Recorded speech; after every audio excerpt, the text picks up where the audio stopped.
Good evening. We'll edit that part. Good evening. It's great to have you all here tonight. It's great to be here. Thank you.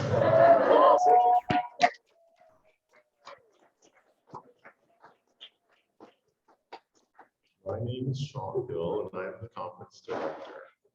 Welcome to our evening reading series. Please take a moment to silence your cell phones. Okay. I'm thrilled to hear Joni Tevis read this evening. Yes, you're in for a treat. You don't know. But before Joni reads, I need to express some gratitude. This conference is supported in part by the voters of Minnesota through a grant for the Minnesota State Arts Board, thanks to a legislative appropriation from the Arts and Cultural Heritage Fund. So thank you, Minnesotans. We are grateful to be back in our home in the Northwoods at Bemidji State University, beside the lake known as Bemidji Magog, where the river crosses, which has been a sacred gathering place for countless generations of indigenous peoples, including Dakota, Lakota, and Anishinaabe, who remain the spiritual caretakers and thriving members of the greater community to which we all belong. Situated as we are between three Ojibwe reservations, Leech Lake, White Earth, and Red Lake, we recognize and support the sovereignty of Native nations. We will continue to work with Indigenous teachers, elders, and youth to protect and honor all our relationships with the land, all our relatives, and the truth. Now it's my great pleasure to introduce tonight's reader, my dear friend, Joni Tevis. Joni is the author of 2 books of essays, both published by Milkweed Editions. The first, The Wet Collection, A Field Guide to Iridescence and Memory, is a finalist for the Minnesota Book Award. And her second collection, The World is on Fire, Scrap, Treasure, and Songs of Apocalypse, was a Kirkus Review's Best Book of the Year. Her essays have appeared in the Georgia Review, Orion, the Southern Review, Oxford American, Poets and Writers, and elsewhere. Joni's writings have won her a Pushcart Prize and a Creative Writing Fellowship from the National Endowment for the Arts. She has taught at the University of Minnesota Twin Cities as the Edelstein Keller Discovery Fellow, and at the University of North Carolina, Chapel Hill as the Keenan Visiting Writer. She currently serves as the Bennett E. Geer Professor of English at Furman University in Greenville, South Carolina, where she lives with her lovely husband, their dear daughter, and their good dog. This is Joni's 3rd time on the MNWC faculty, so I know the power of a Joni Tevis reading, and I'm ready to be surprised by whatever she might have planned for us. I'm teasing too much. So without any further ado, join me in welcoming my dear, dear friend, Joni Tevis.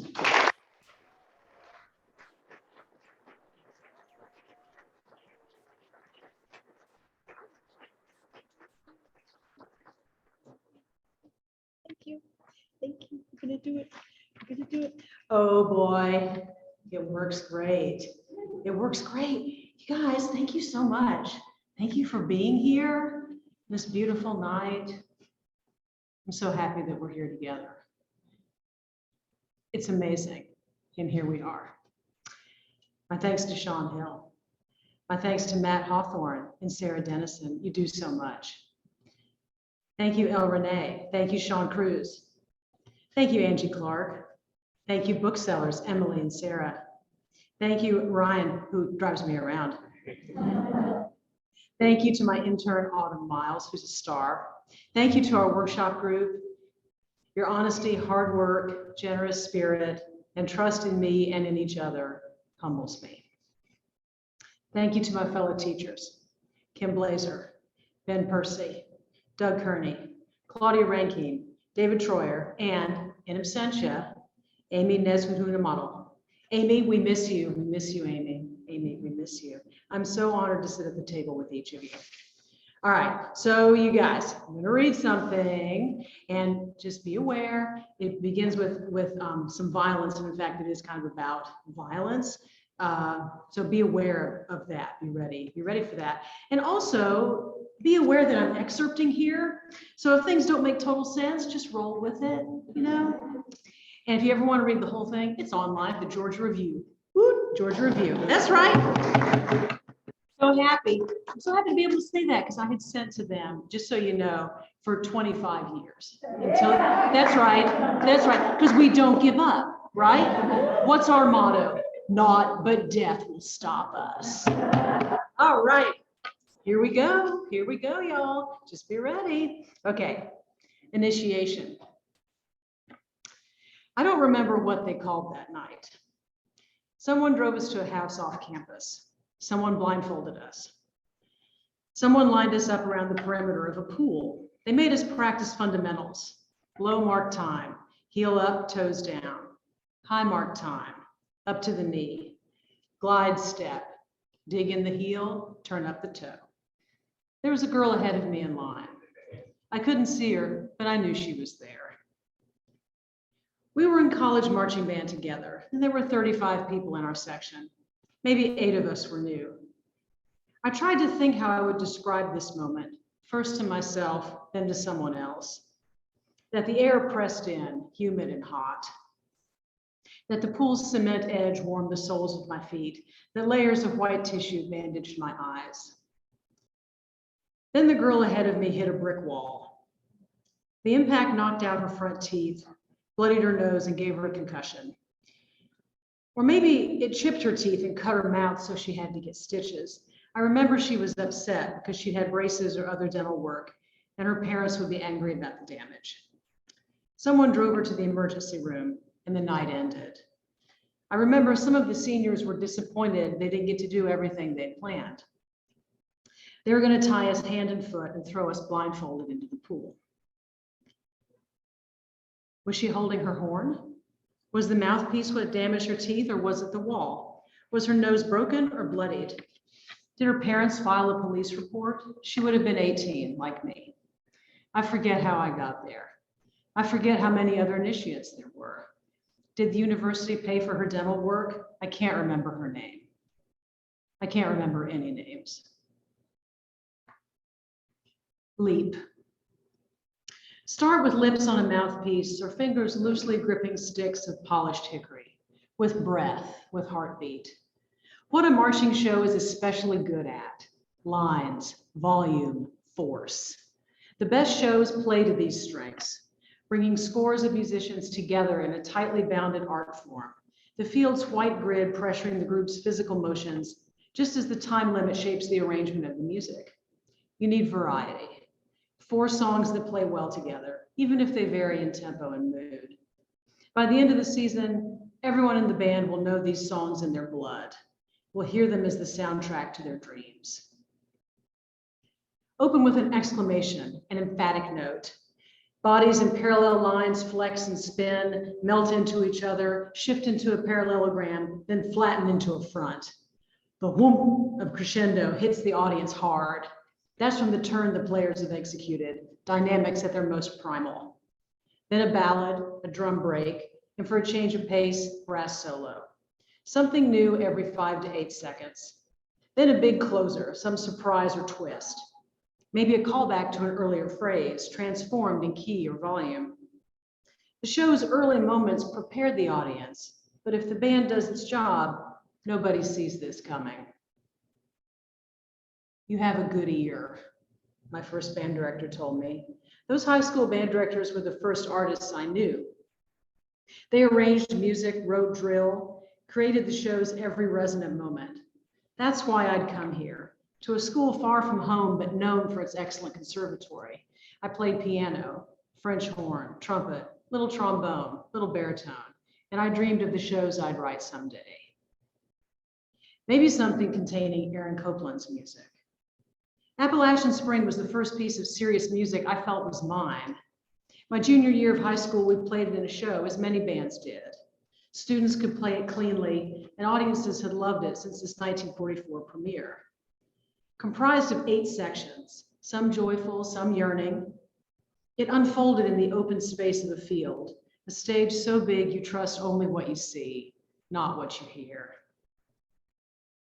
Dancers had always prized the spacious quality inherent in Copeland's compositions. Said dancer Pearl Lang in 1980, "We thank Aaron for the wide use of time that his music provides, for the energy that his music ignites in us, and for the limitless space that we hear in his sound. With Aaron's music, one leaps not across the stage, but across the land." April. Roll back the clock 20 years. Let me show you my parents, a young couple not long married, digging in a field in Logan County, Ohio. 1,000 holes for 1,000 seedlings, delivered in brown paper from the Soil Conservation District. They had not been to college, but were determined that any child of theirs would go. Walnut brought a good price. Those trees, they figured, would yield enough lumber to pay tuition when the time came. They were right in their hunch that 2 daughters were on their way to them, but wrong about the trees. A dry year killed most of them. Wrong about their assumption that they would stay in Logan County. We moved 500 miles south to upstate South Carolina, and different trees furnished my heart. Shortleaf pine, white oak, sweet gum. Soon I was 17 with college on the horizon, but we had nothing saved and no idea how to find the money. Somehow I had to find the money. I applied for scholarship after scholarship, wrote an essay about the biggest problem facing America's youth, apathy. Tape recorded myself playing my piano recital piece. Then a letter arrived. I'd done well on a standardized test, and Florida State University would pay for everything. Tuition and fees, room and board, books, if I named them my first choice. On the campus tour, I wore white flats and my Easter dress. There was a used condom under a live oak. I hope my folks wouldn't notice. Back home, I had a core group of friends, some from bands, some not, just as odd as me. We listened to They Might Be Giants and Dwight Yoakam. That's right, Buffalo Tom, Robert Johnson. FSU is Hootie and the Blowfish, happy clots of people sunbathing on the green, and the Dave Matthews Band. "What's your story?" people asked, but nobody listened to the answer. Said Martha Graham of Appalachian Spring, "There is a house that has not been completed. The bar poles are up. The fence has not been completed. Only a marriage has been celebrated. It is essentially the coming of new life. It has to do with growing things." On the drive home after the campus tour, we stopped in Panama City, where for homework, I read The Metamorphosis out loud to my sister. That night, in another room almost 3,000 miles northwest, Kurt Cobain killed himself. Said Martha Graham, "Spring is the loveliest and the saddest time of year." Human behavior. August. I walked across campus on sidewalks inscribed with obscenities that jolted me every time, but which I always read because I was always looking down. I carried textbooks, my borrowed horn, sheet music nobody had time to memorize. Every day my route to the practice field took me past an abandoned frat house, its windows boarded up, the site of a gang rape. Over 800 people had attended a party there. One of them, a woman, had needed a bathroom. I pushed open the fire door to my dormitory and climbed the musty stairwell past a torn mural of maidens on their way to a bacchanal. Slick paint, tape stain. My window looked across the street to the fine Moo House on Sorority Road. As we lugged in crates of my books, Dad had said he was pretty sure that was where Ted Bundy had murdered those girls. Later, I found out it was a different house a block away, but every time I saw that white column plantation-style mansion, I thought of blood. "What are you writing about down there?" a friend back home asked in a penciled letter written on notebook paper. I didn't tell him about the night by the pool. I didn't tell anyone about it. He sent me a mixtape that included Bjork's new song, Human Behavior. Be ready to get confused. That's right. All right, and I'm going to excerpt, and for context, I'll just say that the hazing I experienced was part of a larger pattern of violence and crime in Tallahassee at that time. And then I found out in the course of my research that the company that manufactured our band uniforms, Mullen, got its start in 1892 by making initiation devices for fraternal organizations.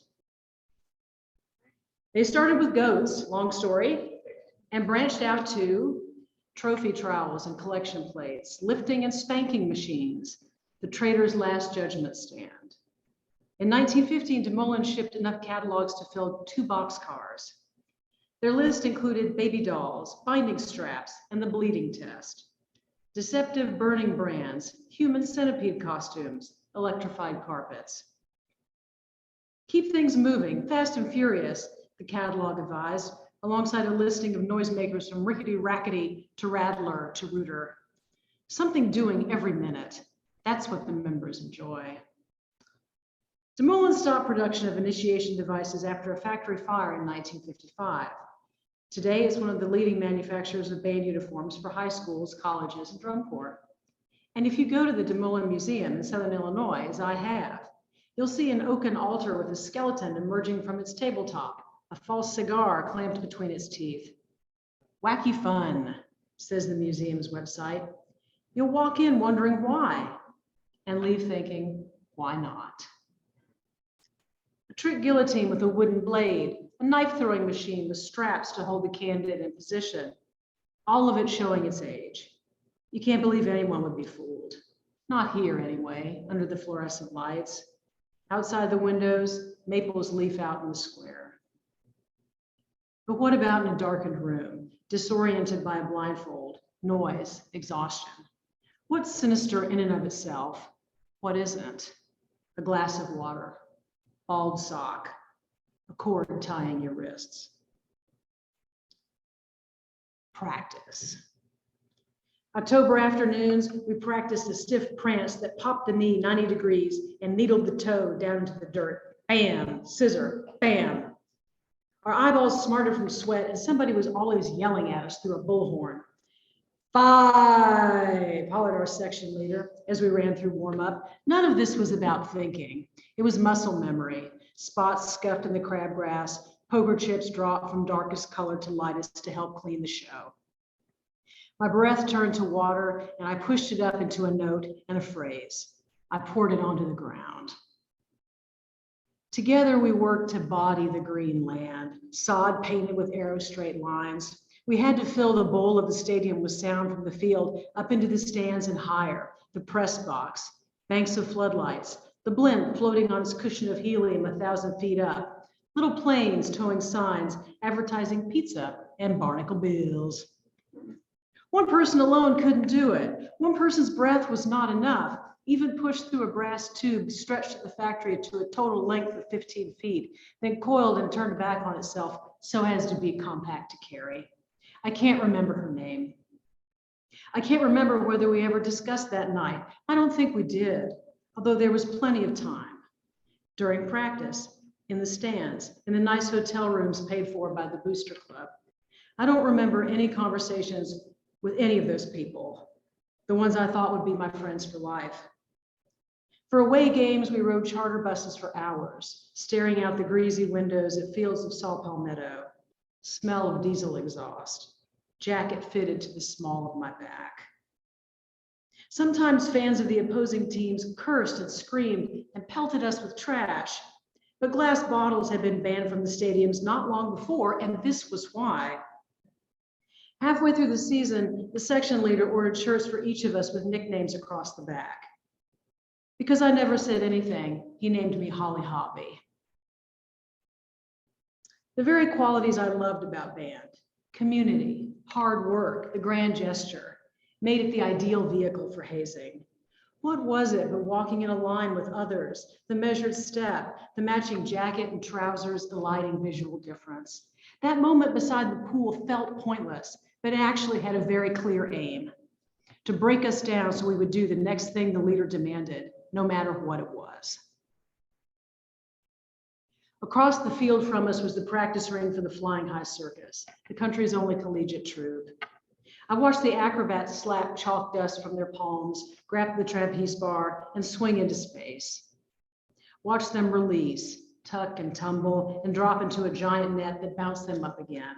Somehow I began to pace out a song as I walked from place to place alone, aware of every hedge and shadow. A song of warped plywood, storm, earplugs, and a plastic bowl. Legal size sheets stapled and rolled, drill charts, each person a numbered X. I had a number of my own. And I split the difference between myself and my neighbors, pacing forward and back, spine straight. Game day. Start barefoot on wet grass. Tonight, the players' cleats will rip the turf, but now it's marked only by our footprints, dark against the sparkling dew. For me, football is a coincidence of geography. We share a field, time limits, and audience with young men who rise early to punish their bodies, whose discipline decrees what they eat and who their friends are, fractures them, concusses them, stretches and tears their ligaments and muscles. They pad up, tighten their laces, apply grease paint, faces shielded, but their names everybody knows. Dunn, Bulware, Brooks. We love them and fear for their safety. Anyone who would wish them harm must be our enemy too, from some other town. Their ways are strange to us. Hence the rituals. Boys naked from the waist up, coated in glitter, spell words with glyphs painted on their dented chests. Squares of ground cut from enemy fields after important victories are replanted at the sod cemetery with granite markers carved with date and opponent. At another school, a famous alum dies and asks that his ashes be scattered at the 50-yard line. At a third, a famous coach dies and is buried near the stadium, so that on game day he can still hear the roar of the crowd, which is considerable, and being dead might not stop your ears to it. On game day, I stand with the rest of the band under the end zone before kickoff as the fans stomp their feet and the stands above us shake. I can't do this anymore. If I stay in, I'll have to haze the new students next year. I'm caught two ways, by this music, which was what I thought I wanted to do with my life, and by the money.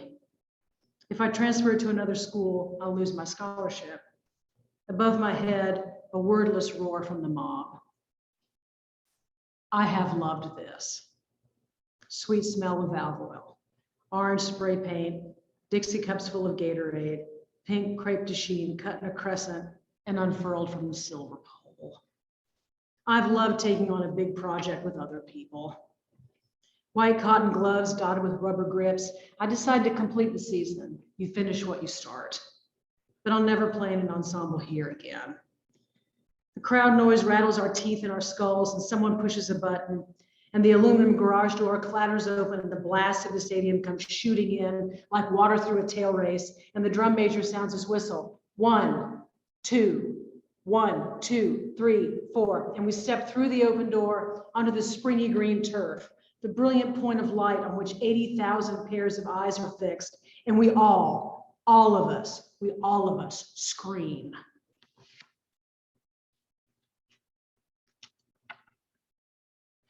Window. The season ended. Music became for me the mockingbirds imitating car alarms. Percussive splat of volleyball connecting with forearm on the sand pit. Yet another cover of Margaritaville played by the club down the street. The next September, when the football team made a big play, I could hear the roar from my dorm room, carried on the breeze from the stadium 2 miles away. I remember the high whine of Highway 319 where it hugged the Gulf's gray sand beach towns. Lanark, Sopchoppy, Carabelle. In Tallahassee at the Cow House, I swayed along as Will Oldham slurred, "Well, it's Valentine's Day, and I'm catatonic." John Darnielle played Going to Bolivia on his guitar with such ferocity his fingertips bled. I used to drive across Georgia in a day, headed home to South Carolina. Cotton scuds on the road shoulder, billboards, paper shell pecans, fresh crop. Rumble strip, big rigs, Greg Allman singing, "I don't own the clothes I'm wearing." Some other girl sweated through the uniform that used to be mine. My turn away wasn't dramatic, not splashy, or even visible to anyone else. The opposite of show. Holly Hobby, silent. 3 years after its inception, Florida State ended the scholarship program that had paid my way. Administrators said it cost too much. This is a love story, which means it is about heartbreak. I took writing classes in which I worked to understand plot and conflict, but I know now what I really wanted. To get back somehow to that feeling of inexorable beat and melody, the totality of show, which shook anyone who touched it from ribcage to fingertips. Look at me, everyone in the press box, everyone in the stands. I'm perfect. Back straight, carriage commanding, walking a slow measure down the 50-yard line. Where's your prophet now?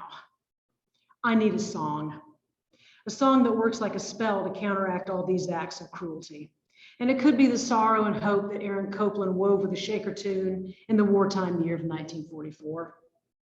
It could be a big-eyed girl from Iceland singing, "And there is no map, and the compass wouldn't help at all." Or it could be a song that takes on evil made flesh, as the fraternal initiations pretended to do. A song called "The Devil Went Down to Georgia." I'd heard the story my whole life, how Joni, naive but talented, takes the devil up on a bet and wins. The shocker is that the devil admits defeat. I watched a concert clip from 1979, the Charlie Daniels Band barreling through the biggest hit of their career. In the studio, Daniels had custom strung his fiddle with 8 strings instead of the usual 4, and played the devil's part 7 times over to create the sound of a demon band. But even live, the band somehow makes it work. The keyboardist with his arm in a sling, Daniels bored by his own excellence, cowboy hat pulled low over his face. When he tells off the devil at song's end, "Done told you once, you son of a bitch, I'm the best that's ever been," the packed arena screams. The song owes a measure of its power to the fact that it carries the DNA of a much older story, like Faust, like the myth of Robert Johnson at the Crossroads. Daniel cited his debt to a poem he read in high school, Stephen Vincent Benet's The Mountain Whippoorwill, which describes a fiddling contest at the Essex County Fair, a mythic place in Georgia. When our hero, Hillbilly Jim, shows up, nobody thinks he has much of a shot.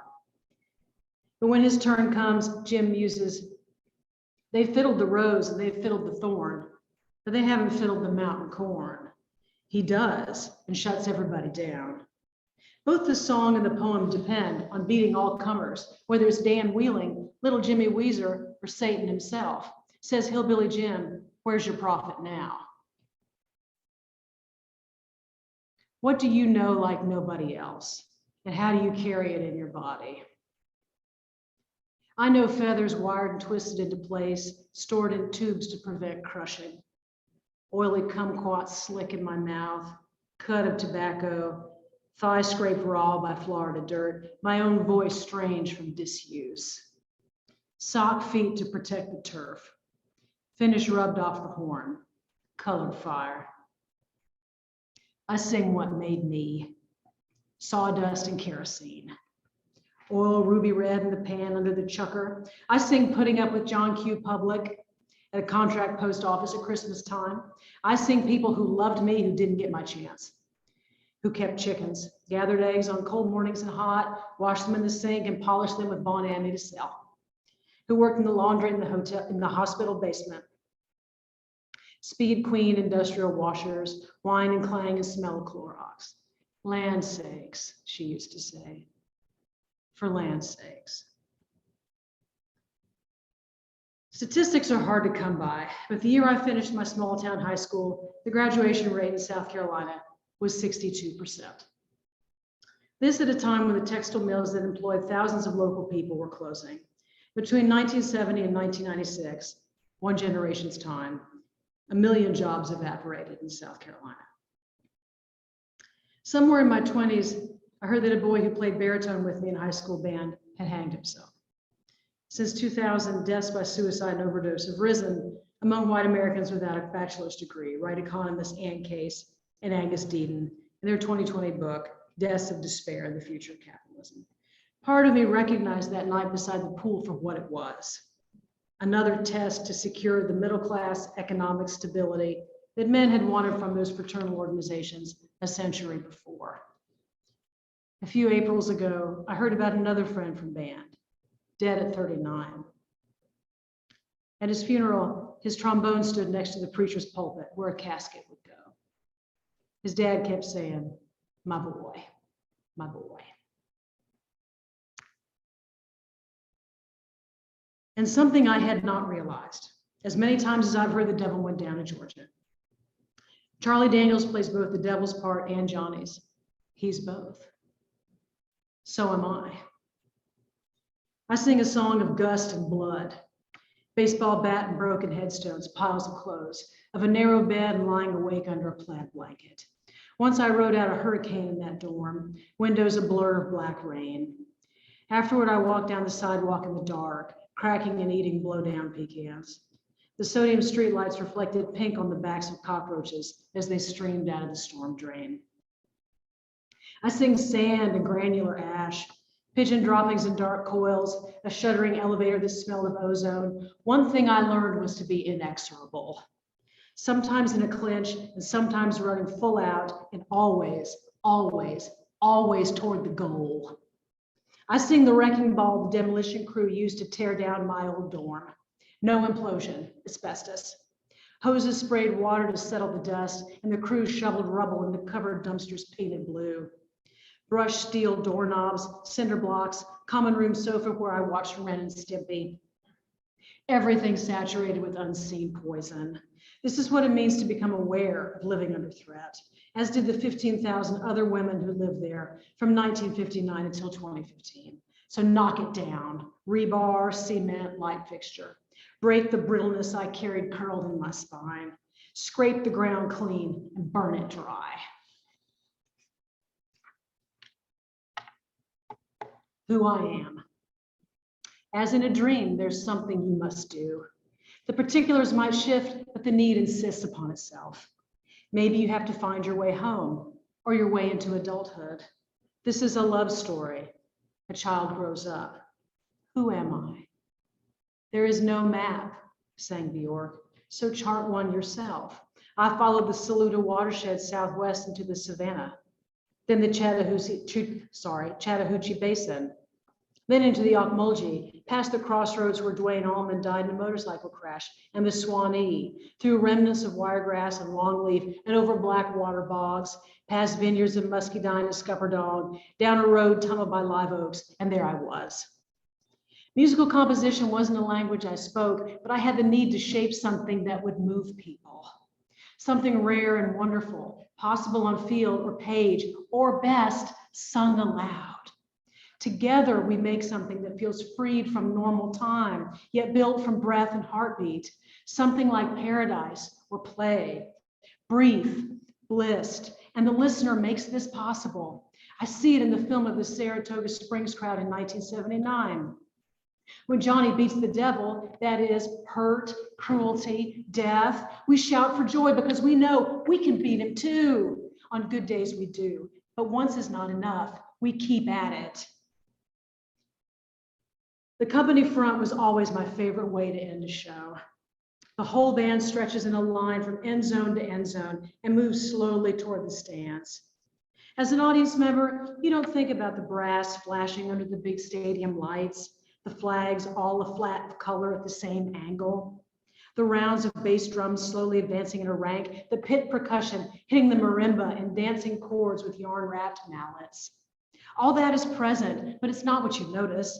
You feel something past words and you leap to your feet, an uncontrollable physical response, a current passing between you and the people nearby. You yell your throat raw to share in the din. You tingle from crown to sole, sparks practically arc from your fingertips. Look with me over those assembled here. Acrobats, bureaucrats, astronauts, dancers, the girl ahead of me in line. The 15,000 women who slept in Dorman Hall.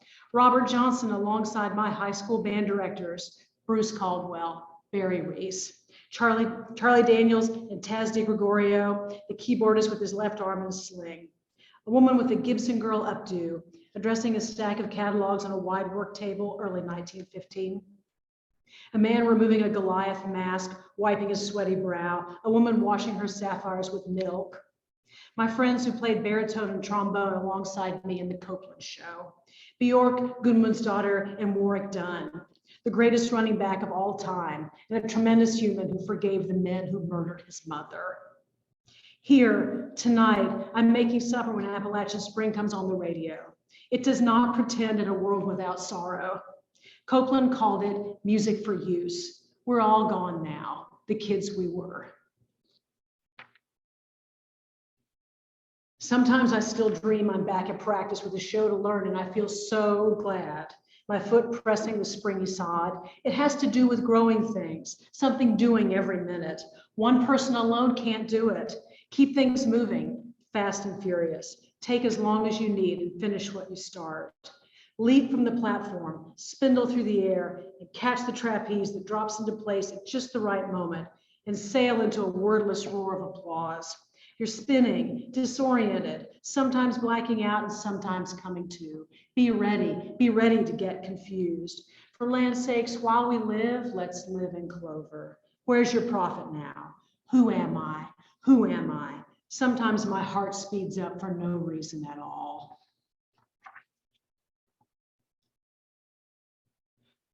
I know the place where the walnut seedlings grew and died. I know the smell of oil and the burn of sweat, how to work past tired, tune and pitch. He ain't fiddled the walnut tree. He ain't fiddled the sweet gum or the crabgrass sprouting from the sand.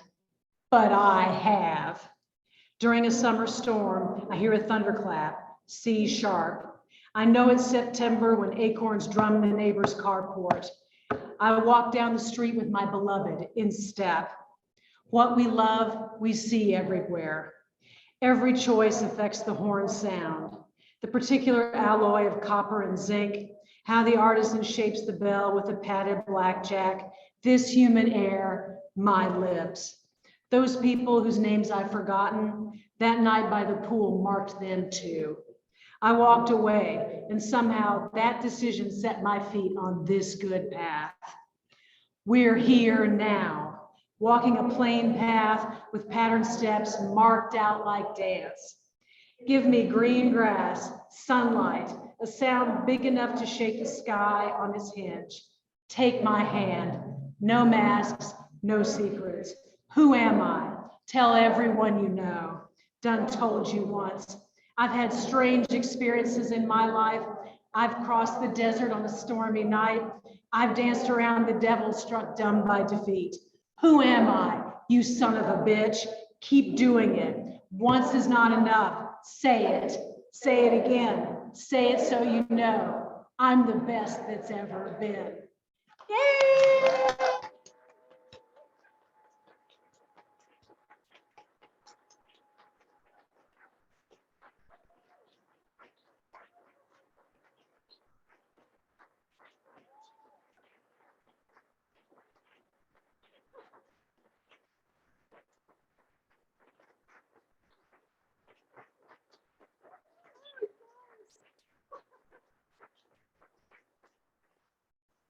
Thank you to my workshop team. Yeah. Woo!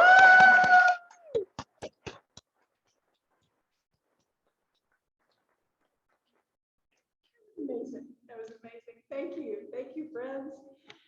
Are you surprised? Are you surprised? Yeah, it was a surprise, right? Yeah. Mm-hmm. We practiced. Oh, I love it so much. That was wonderful. Thank you. Thank you. Thank you. I had the best time. Okay, let's have some questions.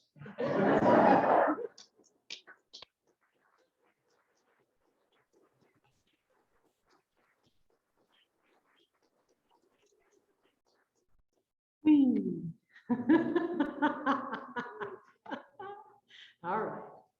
And take a breath. Yeah. Drink a little water.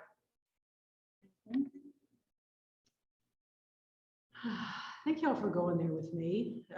I appreciate that.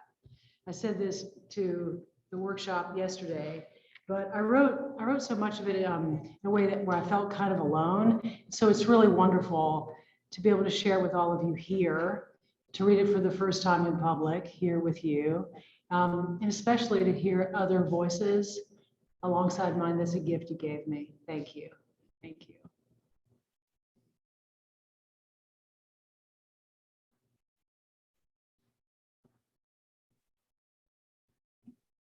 So kind of going off of that, can you talk a little bit about the role of community in apocalypse? Wait, sorry, the role of community in, I'm sorry. In apocalypse. Oh, an apocalypse. Yeah. Ooh, yeah, that's a good question. Well, it's hard for me to say. I mean, in some sense, I feel like most apocalypses are kind of individual and personal. Think about a sorrow in your life, a personal apocalypse that you feel in a way that no one else will. That said, having just gone through what we've been through with the pandemic, which felt like a much larger global apocalypse we were all trying to deal with every day, I feel like community is all we have. And I've been so grateful for my friends and family during that time, but also for the books that have kept company with me during the time of pandemic. They were just such a comfort and a solace. You read Patricia Highsmith so you can remember what it feels to walk down a city street and go get your mail and have a cup of coffee out with others. Things like that really meant a tremendous lot to me. And this here right now is so feeding to me, this week together. And it's just, it kind of flushes some of that apocalypse out for me. The scars are still there, but it really helps that we're here together.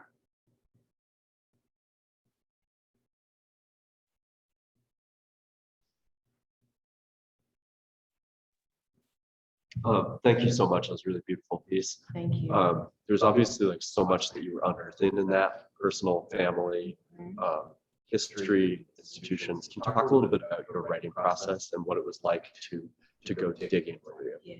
Yeah, thank you. What a good question. So question has to do with kind of the writing and the research process for this piece. So the workshop heard a little bit of this already yesterday. So sorry, y'all, you might hear it twice.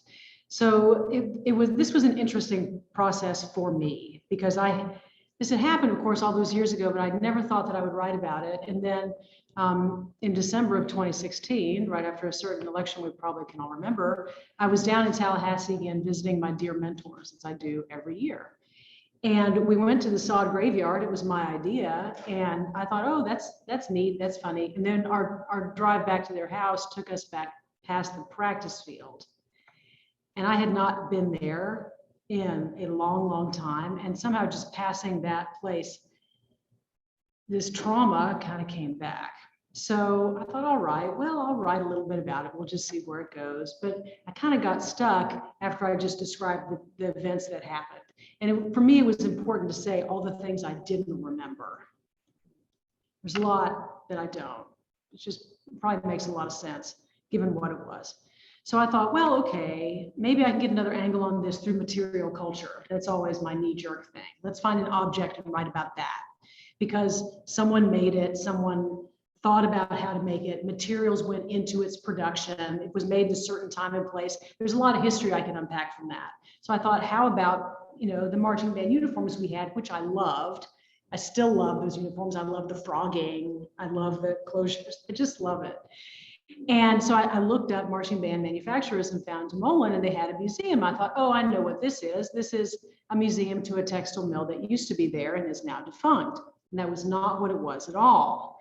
It was the amazing true fact that this company, which makes the best band uniforms in the world for my money, got its start making devices for hazing, just like I had experienced, but worse. A coincidence like that, you can't let it go. Like what are you in this game for? You gotta use that. So I was able to find PDFs of some of their old catalogs online and pour through those, and that was really interesting and fascinating.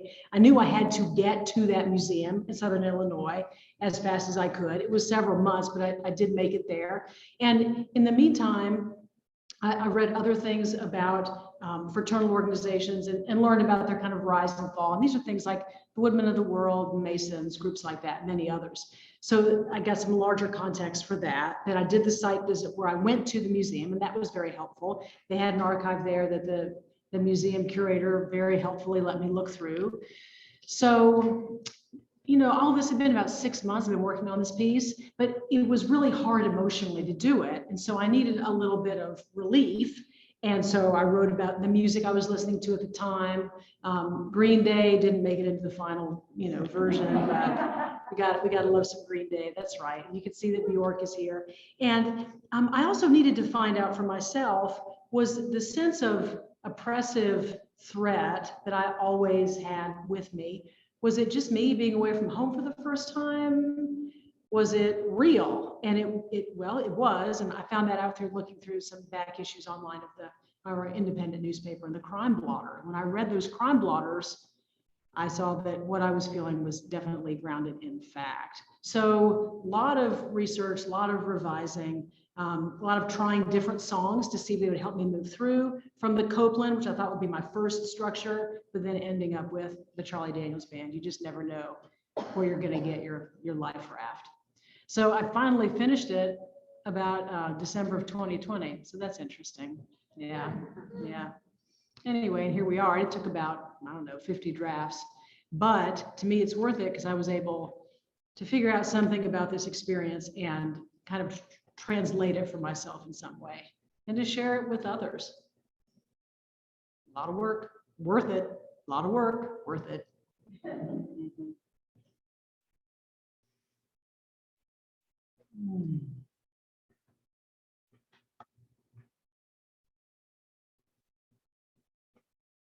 Hello again. Thank you Hello. so much for that reading. That was tremendous. And thank y'all, group. Like, oh my gosh, I got chills. That was beautiful. Yeah.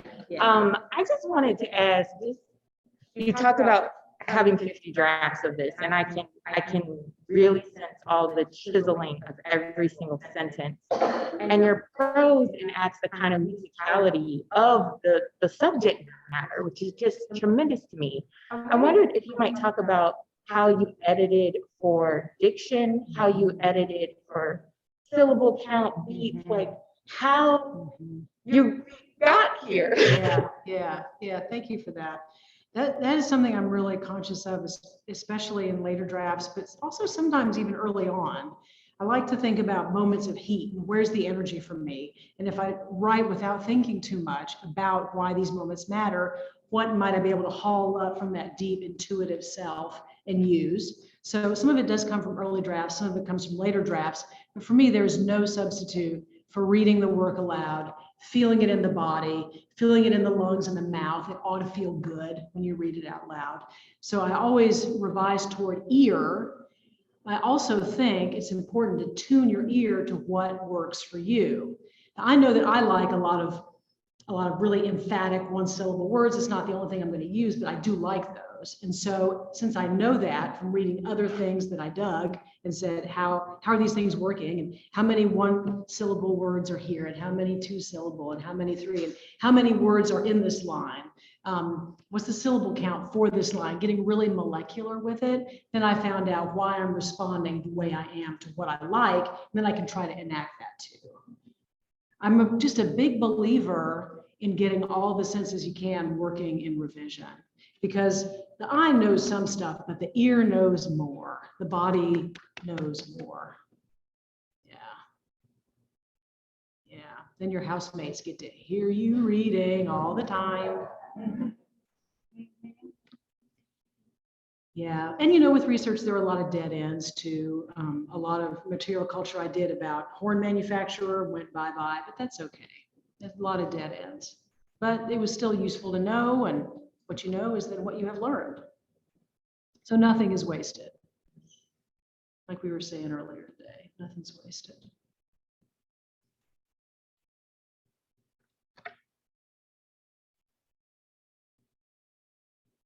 This is a really specific and technical question, but I noticed that instead of saying Martha Graham says, you said Martha Graham. Yeah. Do the quote. Can you speak a bit about what you see the differences being? The second seems a bit more formal to me. Is that purposeful? That sort of thing. Thanks. Yeah. I think it is. I like that locution. I really like to edit to strength, whether it's the end of a sentence or the end of a paragraph or the end of a piece. And something about the locution of said Martha Graham just grips me. And I think I like said better than says, although sometimes you have to use it. I guess it's mostly a sound thing and trying to edit toward strength at the end of lines, at the end of phrases, at the end of paragraphs. Rip that one off from Strunk and White. Y'all knew that. Yeah. Y'all knew that. Y'all knew that. Yeah. I do love quotes from others because you get some nice texture in there, some variety. We learned that at the radio station, and it is still true today. Anytime you can pass the mic to someone else and they say something, your readers are going to perk up like 35% more. I don't know how we know this, but it is true. And I think you can get that with well-sourced quotes in your piece. Sourcing, footnotes. That's where the fun is. Good.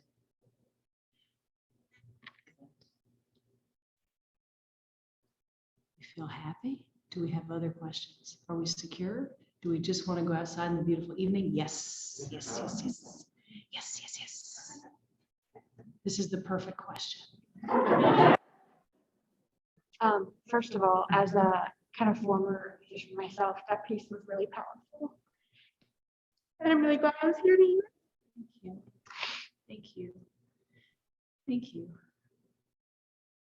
But my question is about the multiple voices and how you'd bring it back in later, separate from the big quotations, and kind of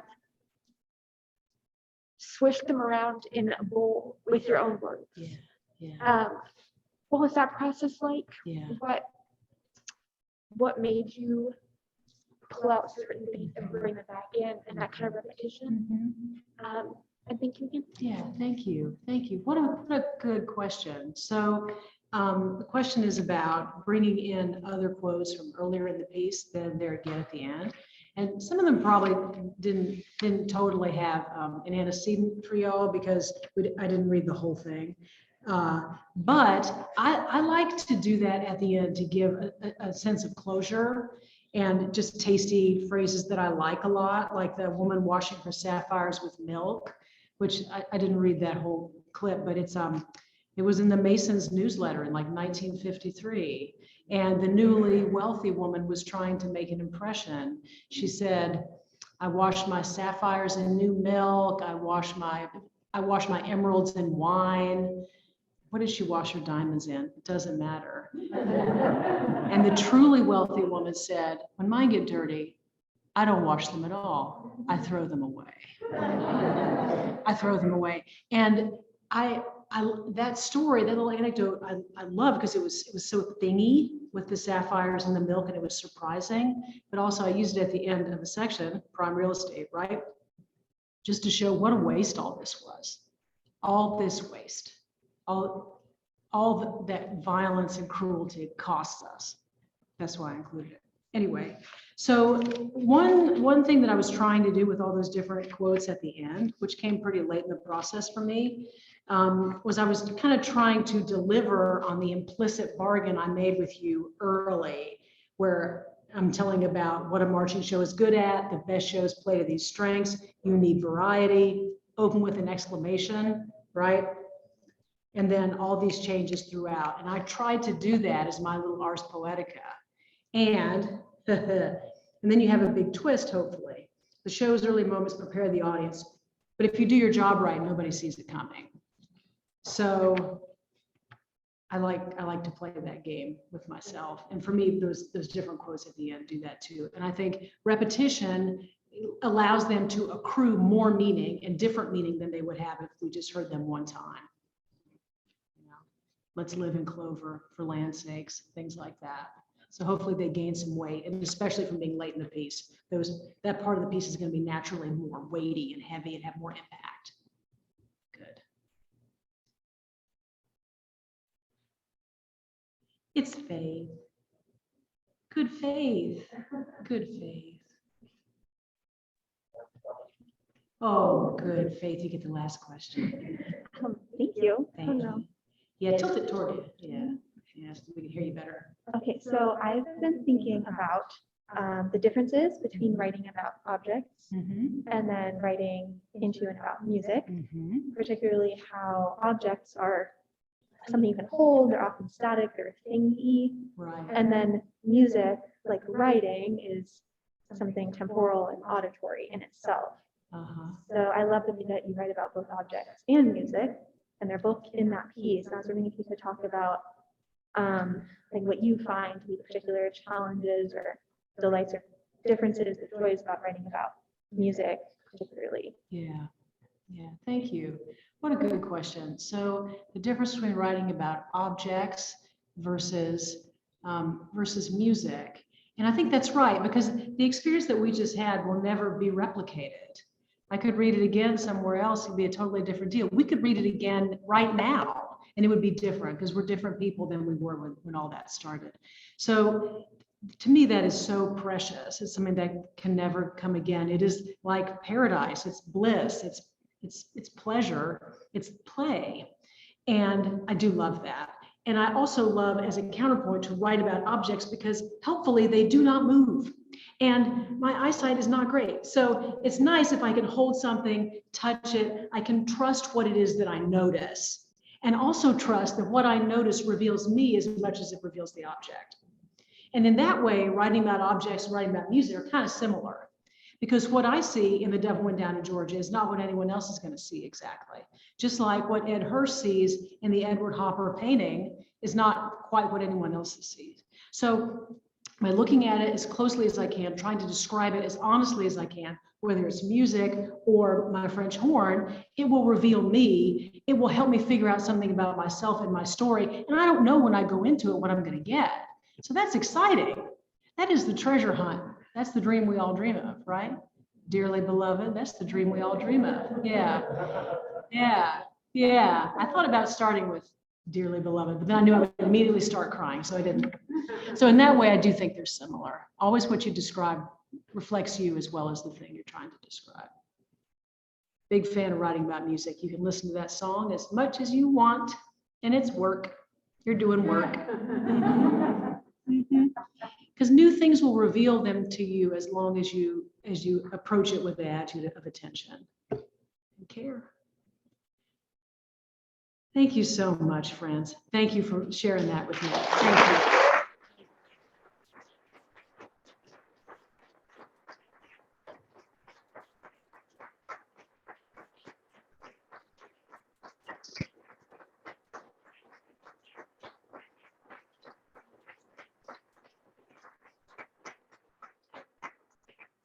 Thank you, Joni.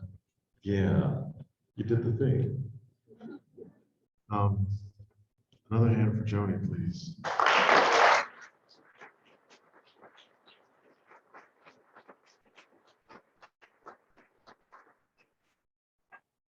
All right, so thank you all for joining us, people in the room and on Zoom. I will remind you that Ben Percy will be reading tomorrow night. Yeah, I might even gonna try. Yeah, Ben Percy's reading tomorrow night. Come back. You won't regret it. Have a good night, everyone in Zoom.